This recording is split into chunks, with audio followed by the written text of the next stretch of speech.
There's an interesting saying that the love of a father is irreplaceable, but what happens if children do not receive that love? What if the father is simply absent or neglectful, or there's a bad relationship with the father? Many people don't actually know what the impact of fatherlessness is these days because we believe it is insignificant. It doesn't really matter if a child has a father or not. In my previous video, I addressed the effects of fatherlessness on young boys, but I didn't talk about it in young women. But I'm not only going to address fatherlessness in this video, but what happens when a young woman has a bad relationship with her father, when it's unhealthy, as this can be extremely detrimental and harmful to the development of the young woman, which is why we will be covering the roles parents play out for kids, and how exactly fatherlessness affects women differently than it does men. Let's begin. The first part we must address is the fact that fatherlessness does not always affect everybody equally. There are different factors to the situations that need to be taken into consideration. Not to mention, individuals can suffer the effects of what we would call fatherlessness, even though they have fathers in their lives, because it is simply much more complex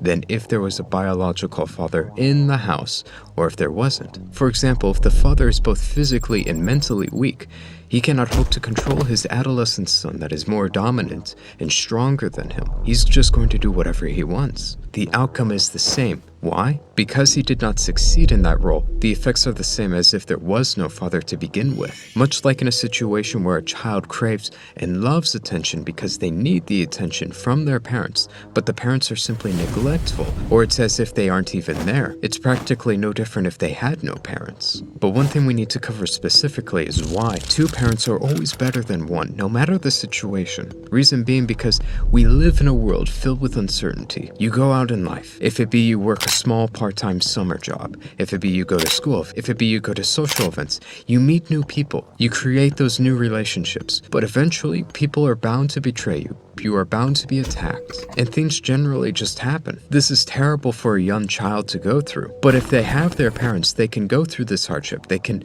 be betrayed, they can be attacked by their peers, but they can go home and they can still receive that love, that care, that stability from their parents, because no matter what happens, their parents will show that love. They will show that affection, or at least they should, ideally in a healthy, good relationship. But again, I say should because they don't always do, and it ends up creating these problems. And this is key for them because in order to build long-lasting, healthy, good relationships, they must be able to practice that with their parents. Because how can you expect to maintain a good, healthy, long relationship if you never were able to with even your parents? You should at least have that training. You should at least have that experience with your parents. And if you lack that, this becomes much more difficult later in life because you never had that experience. Not to mention, if they lack that support, they're being forced to face these hardships head on. They have no support. It will hinder their development.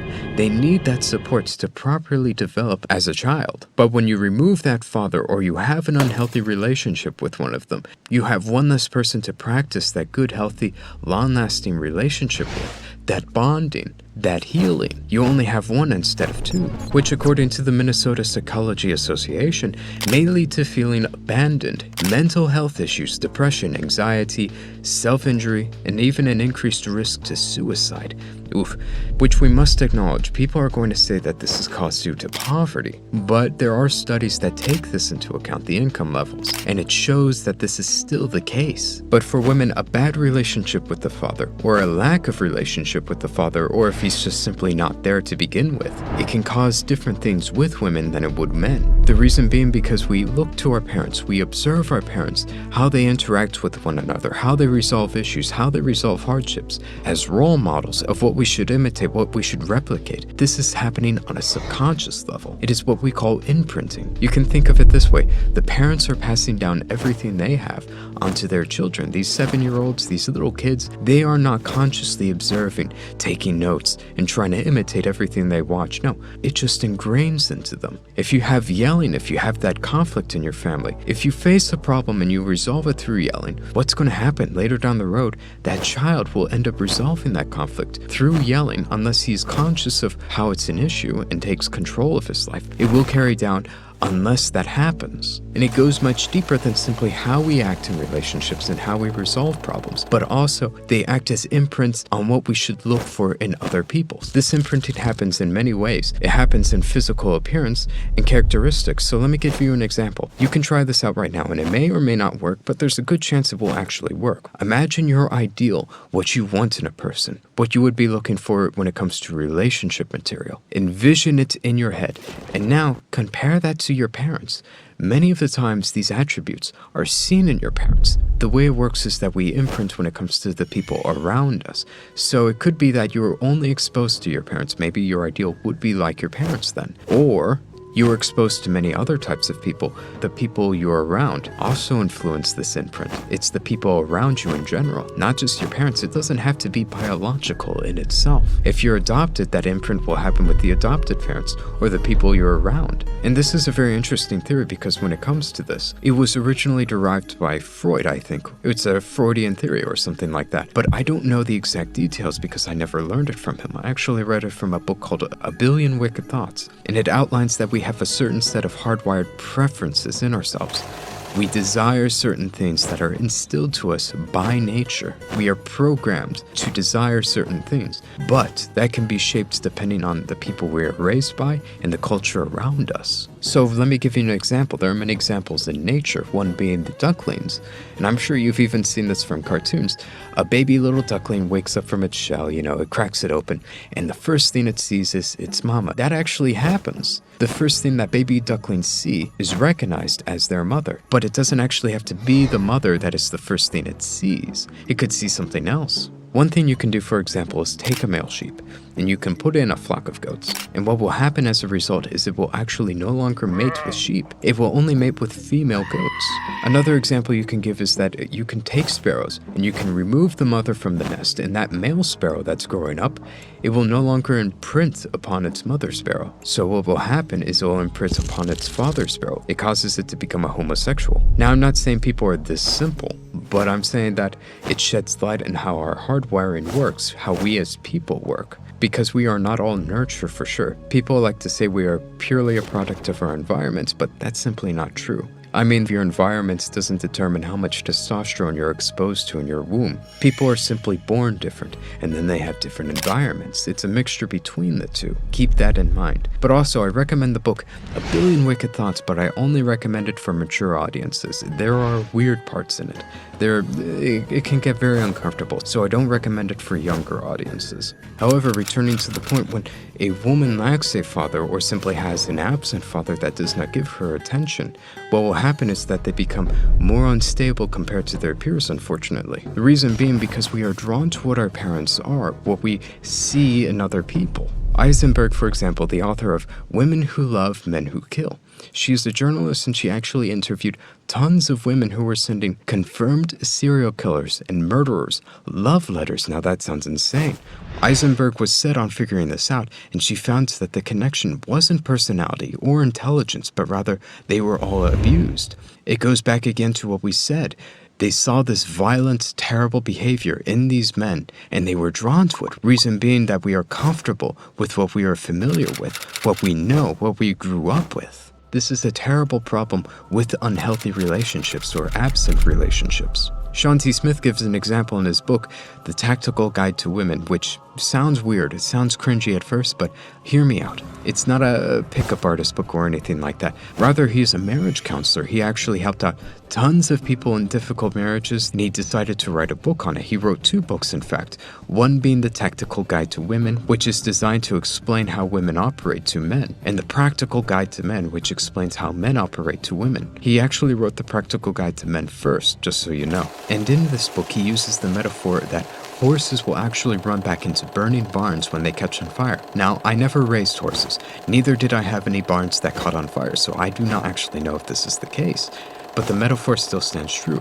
We are comfortable with what we are familiar with. This causes us to flock to it, even when it is bad, even when it is damaging. You had an abusive relationship, that is all you know. That is what you're comfortable with. So you flock to people who will abuse you. That is terrible. That is a very unfortunate situation, but that is what we naturally do.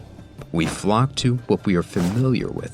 Keep this in mind for a woman who's, say, in a relationship with her father that is neglectful, or simply one that didn't even exist. These become problems that feed into themselves. They gravitate towards individuals that neglect them. Thus, they can pursue them, and they can become clingy to them, which causes them to push them away even more. Which is funny because now they're no longer attracted to the type of guy that will give them the attention they so desire. They actively push them away because that's not what they're familiar with, while simultaneously clinging to the very thing that will not give them what they desire. It's very unfortunate because this is happening to so many people, and they don't even know it. And there are so many other situations that are paradoxical in nature just like this, but I wouldn't be able to go in as much detail and cover them as well as he does in the book, so you should definitely check it out if you are interested in it. If you're a woman, you should definitely check out the Practical Guide to Men, and if you're a guy, definitely check out the Tactical Guide to Women.